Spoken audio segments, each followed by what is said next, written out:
존경하는 국민 여러분, 저는 오늘 비상계엄에 관한 입장을 밝히기 위해 이 자리에 섰습니다. 지금 야당은 비상계엄 선포가 내란죄에 해당한다며 광란의 칼춤을 추고 있습니다. 정말 그렇습니까?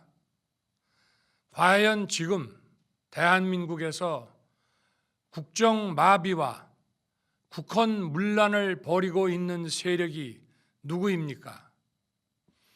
지난 2년 반 동안 거대 야당은 국민이 뽑은 대통령을 인정하지 않고 끌어내리기 위해 퇴진과 탄핵 선동을 멈추지 않았습니다.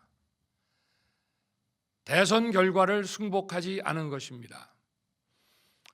대선 이후부터 현재까지 무려 178회에 달하는 대통령 퇴진 탄핵 집회가 임기 초부터 열렸습니다. 대통령의 국정 운영을 마비시키기 위해 우리 정부 출범 이후부터 지금까지 수십 명의 정부 공직자 탄핵을 추진했습니다. 탄핵된 공직자들은 아무 잘못이 없어도 소추부터 판결 선고시까지 장기간 직무가 정지됩니다. 탄핵이 발의되고 소추가 이루어지기 전 많은 공직자들이 자진 사퇴하기도 하였습니다. 탄핵 남발로 국정을 마비시켜 온 것입니다. 장관, 방통위원장 등을 비롯하여 자신들의 비위를 조사한 감사원장과 검사들을 탄핵하고 판사들을 겁박하는 지경에 이르렀습니다.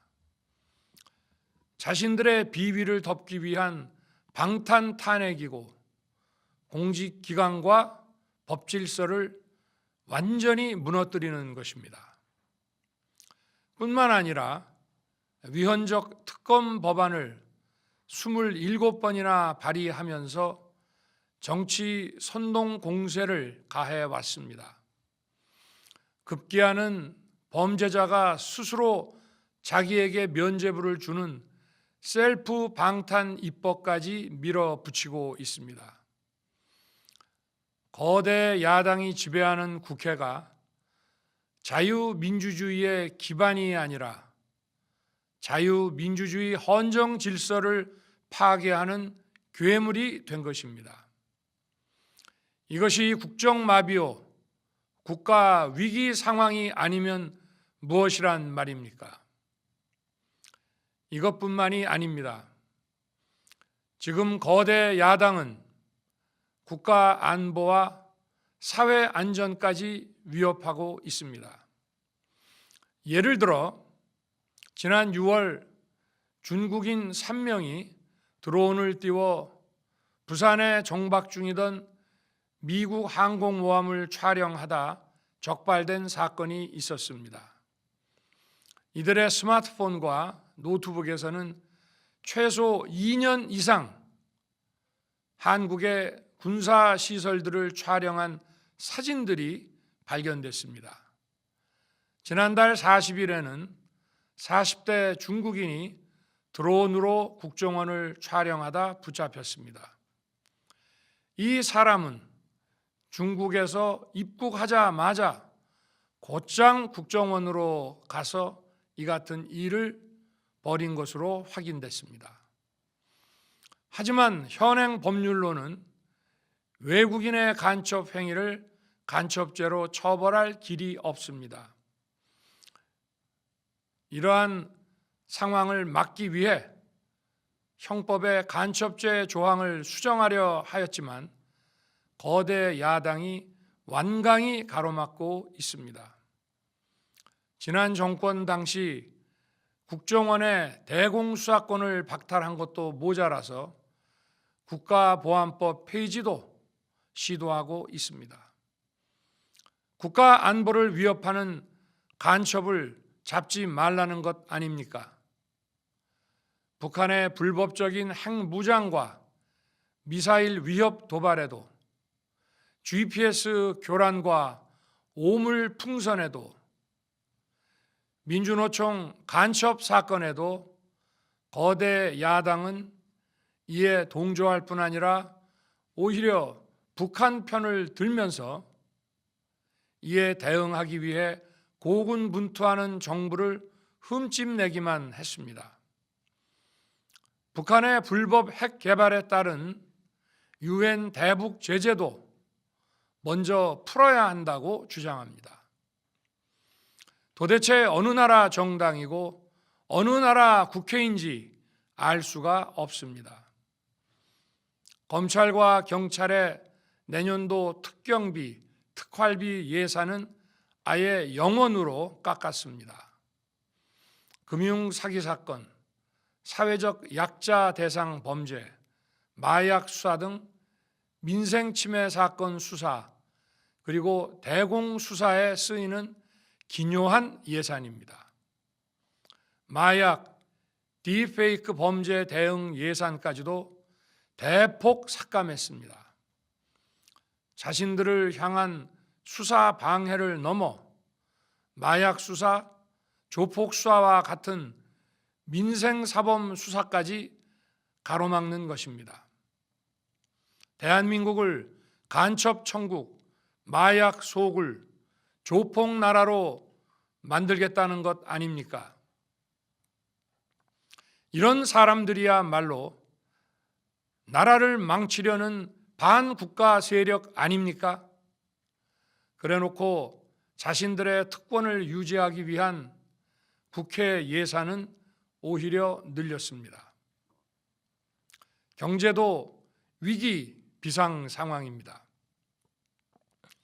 거대 야당은 대한민국의 성장 동력까지 꺼뜨리려고 하고 있습니다. 민주당이 삭감한 내년 예산 내역을 보면 잘 알 수 있습니다. 원전 생태계 지원 예산을 삭감하고 체코 원전 수출 지원 예산은 무려 90%를 깎아버렸습니다. 차세대 원전 개발 관련 예산은 거의 전액을 삭감했습니다. 기초과학연구, 양자, 반도체, 바이오 등 미래 성장 동력 예산도 대폭 삭감했습니다. 동해가스전 시추 예산, 이른바 대왕고래 사업 예산도 사실상 전액 삭감했습니다. 청년 일자리 지원 사업, 취약계층 아동 자산 형성 지원 사업, 아이들 돌봄 수당까지 손을 댔습니다. 산업 생태계 조성을 위한 혁신 성장 펀드, 강소기업 육성 예산도 삭감했습니다. 재해 대책 예비비는 무려 1조 원을 삭감하고 팬데믹 대비를 위한 백신 개발과 관련 R&D 예산도 깎았습니다.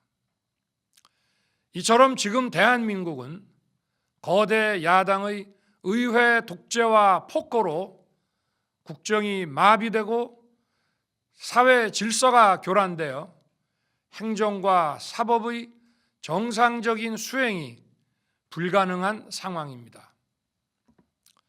국민 여러분, 여기까지는 국민 여러분께서도 많이 아시고 계실 것입니다.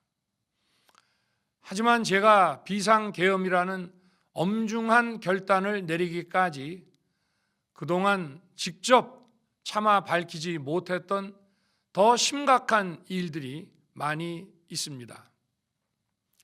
작년 하반기 선거관리위원회를 비롯한 헌법기관들과 정부 기관에 대해 북한의 해킹 공격이 있었습니다.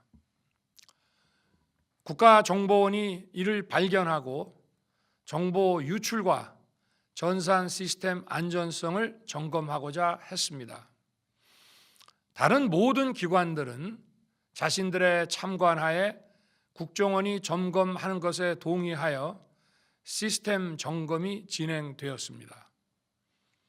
그러나 선거관리위원회는 헌법기관임을 내세우며 완강히 거부하였습니다. 그러다가 선관위의 대규모 채용 부정 사건이 터져 감사와 수사를 받게 되자 국정원의 점검을 받겠다고 한 발 물러섰습니다. 그렇지만 전체 시스템 장비의 아주 일부분만 점검에 응하였고 나머지는 불응했습니다. 시스템 장비 일부분만 점검했지만 상황은 심각했습니다. 국정원 직원이 해커로서 해킹을 시도하자 얼마든지 데이터 조작이 가능하였고 방화벽도 사실상 없는 것이나 마찬가지였습니다. 비밀번호도 아주 단순하여 1, 2, 3, 4, 5 같은 식이었습니다. 시스템 보안 관리 회사도 아주 작은 규모의 전문성이 매우 부족한 회사였습니다. 저는 당시 대통령으로서 국정원의 보고를 받고 충격에 빠졌습니다. 민주주의의 핵심인 선거를 관리하는 전산 시스템이 이렇게 엉터리인데 어떻게 국민들이 선거 결과를 신뢰할 수 있겠습니까? 선관위도 국정원의 보안 점검 과정에 입회하여 지켜보았지만 자신들이 직접 데이터를 조작한 일이 없다는 변명만 되풀이할 뿐이었습니다. 선관위는 헌법기관이고 사법부 관계자들이 위원으로 있어 영장에 의한 압수수색이나 강제 수사가 사실상 불가능합니다. 스스로 협조하지 않으면 진상규명이 불가능합니다. 지난 24년 4월 총선을 앞두고도 문제 있는 부분에 대한 개선을 요구했지만 제대로 개선되었는지는 알 수 없습니다. 그래서 저는 이번에 국방장관에게 선관위 전산 시스템을 점검하도록 지시한 것입니다. 최근 거대 야당 민주당이 자신들의 비리를 수사하고 감사하는 서울중앙지검장과 검사들, 헌법기관인 감사원장을 탄핵하겠다고 하였을 때 저는 이제 더 이상은 그냥 지켜볼 수만 없다고 판단했습니다. 뭐라도 해야 되겠다고 생각했습니다. 이들은 이제 곧 사법부에도 탄핵의 칼을 들이댈 것이 분명했습니다. 저는 비상계엄령 발동을 생각하게 되었습니다. 거대 야당이 헌법상 권한을 남용하여 위헌적 조치들을 계속 반복했지만 저는 헌법의 틀 내에서 대통령의 권한을 행사하기로 했습니다. 현재의 망국정 국정마비 상황을 사회 교란으로 인한 행정사법의 국가기능 붕괴 상태로 판단하여 계엄령을 발동하되 그 목적은 국민들에게 거대 야당의 반국가적 패악을 알려 이를 멈추도록 경고하는 것이었습니다. 그럼으로써 자유민주주의 헌정질서의 붕괴를 막고 국가 기능을 정상화하고자 하였습니다. 사실 12월 4일 계엄 해제 이후 민주당에서 감사원장과 서울중앙지검장 등에 대한 탄핵안을 보류하겠다고 발표하여 짧은 시간의 계엄을 통한 메시지가 일정 부분 효과가 있었다고 생각했습니다. 그러나 이틀 후 보류하겠다던 탄핵 소추를 그냥 해버렸습니다. 비상계엄의 명분을 없애겠다는 뜻이었습니다. 애당초 저는 국방장관에게 과거의 계엄과는 달리 계엄의 형식을 빌려 작금의 위기 상황을 국민들께 알리고 호소하는 비상조치를 하겠다고 했습니다. 그래서 질서 유지에 필요한 소수의 병력만 투입하고 실무장은 하지 말고 국회의 계엄 해제 의결이 있으면 바로 병력을 철수시킬 것이라고 했습니다. 실제로 국회의 계엄 해제 의결이 있자 국방부 청사에 있던 국방장관을 제 사무실로 오게 하여 즉각적인 병력 철수를 지시하였습니다. 제가 대통령으로서 발령한 이번 비상조치는 대한민국의 헌정 질서와 국헌을 망가뜨리려는 것이 아니라 국민들에게 망국의 위기 상황을 알려드려 헌정 질서와 국헌을 지키고 회복하기 위한 것입니다. 소규모이지만 병력을 국회에 투입한 이유도 거대 야당의 망국적 행태를 상징적으로 알리고 계엄 선포 방송을 본 국회 관계자와 시민들이 대거 몰릴 것을 대비하여 질서 유지를 하기 위한 것이지 국회를 해산시키거나 기능을 마비시키려는 것이 아님은 자명합니다. 300명 미만의 실무장하지 않은 병력으로 그 넓디 넓은 국회 공간을 상당 기간 장악할 수 없는 것입니다. 과거와 같은 계엄을 하려면 수만 명의 병력이 필요하고 광범위한 사전 논의와 준비가 필요하지만 저는 국방장관에게 계엄령 발령 담화 방송으로 국민들께 알린 이후에 병력을 이동시키라고 지시했습니다. 그래서 10시 30분 담화 방송을 하고 병력 투입도 11시 30분에서 12시 조금 넘어서 이루어졌으며 1시 조금 넘어 국회의 계엄 해제 결의가 있자 즉각 군 철수를 지시하였습니다. 결국 병력이 투입된 시간은 한두 시간 정도에 불과합니다. 만일 국회 기능을 마비시키려 했다면 평일이 아닌 주말을 기해서 계엄을 발동했을 것입니다.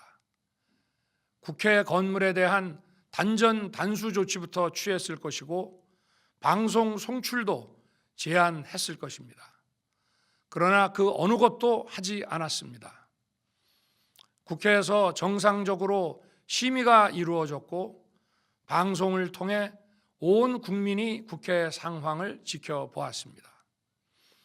자유민주 헌정 질서를 회복하고 수호하기 위해 국민들께 망국적 상황을 호소하는 불가피한 비상조치를 했지만 사상자가 발생하지 않도록 안전사고 방지에 만전을 기하도록 하였고 사병이 아닌 부사관 이상 정예 병력만 이동시키도록 한 것입니다. 저는 이번 비상계엄을 준비하면서 오로지 국방장관하고만 논의하였고 대통령실과 내각 일부 인사에게 선포 직전 국무회의에서 알렸습니다. 각자의 담당 업무 관점에서 우려되는 반대 의견 개진도 많았습니다. 저는 국정 전반을 보는 대통령의 입장에서 현 상황에서 이런 조치가 불가피하다고 설명했습니다. 군 관계자들은 모두 대통령의 비상계엄 발표 이후 병력 이동 지시를 따른 것이니만큼 이들에게는 전혀 잘못이 없습니다.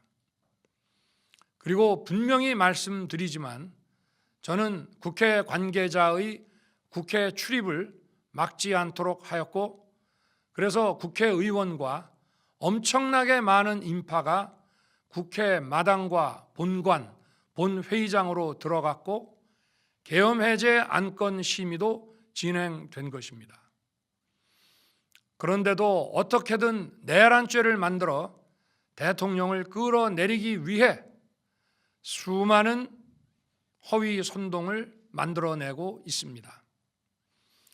도대체 2시간짜리 내란이라는 것이 있습니까? 질서 유지를 위해 소수의 병력을 잠시 투입한 것이 폭동이란 말입니까? 거대 야당이 거짓 선동으로 탄핵을 서두르는 이유가 무엇이겠습니까? 단 하나입니다. 거대 야당 대표의 유죄 선고가 임박하자 대통령의 탄핵을 통해 이를 회피하고 조기 대선을 치르려는 것입니다. 국가 시스템을 무너뜨려서라도 자신의 범죄를 덮고 국정을 장악하려는 것입니다. 이야말로 국헌문란 행위 아닙니까? 저를 탄핵하든 수사하든 저는 이에 당당히 맞설 것입니다. 저는 이번 계엄 선포와 관련해서 법적, 정치적 책임 문제를 회피하지 않겠다고 이미 말씀드린 바 있습니다.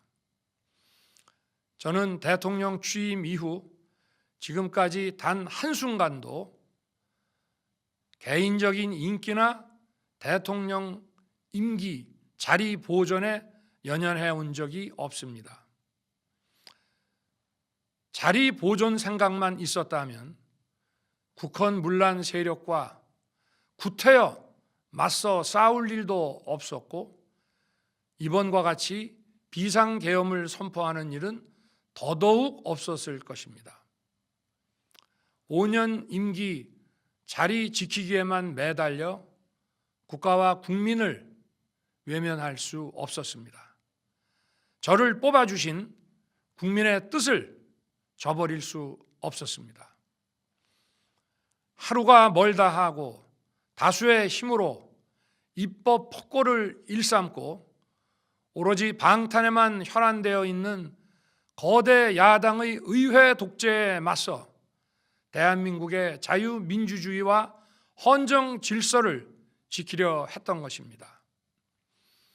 그 길밖에 없다고 판단해서 내린 대통령의 헌법적 결단이자 통치 행위가 어떻게 내란이 될 수 있습니까? 대통령의 비상계엄 선포권 행사는 사명권 행사, 외교권 행사와 같은 사법심사의 대상이 되지 않는 통치 행위입니다. 국민 여러분, 지금 야당은 저를 중범죄자로 몰면서 당장 대통령직에서 끌어내리려 하고 있습니다. 만일 망국적 국헌문란 세력이 이 나라를 지배한다면 어떤 일이 벌어지겠습니까? 위헌적인 법률, 셀프 면죄부 법률, 경제 폭망 법률들이 국회를 무차별 통과해서 이 나라를 완전히 부술 것입니다. 원전 산업, 반도체 산업을 비롯한 미래 성장 동력은 고사될 것이고 중국산 태양광 시설들이 전국의 살림을 파괴할 것입니다. 우리 안보와 경제의 기반인 한미 동맹, 한미일 공조는 또다시 무너질 것입니다.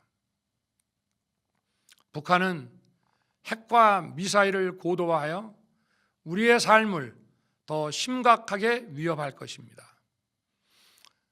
그러면 이 나라 대한민국의 미래가 어떻게 되겠습니까?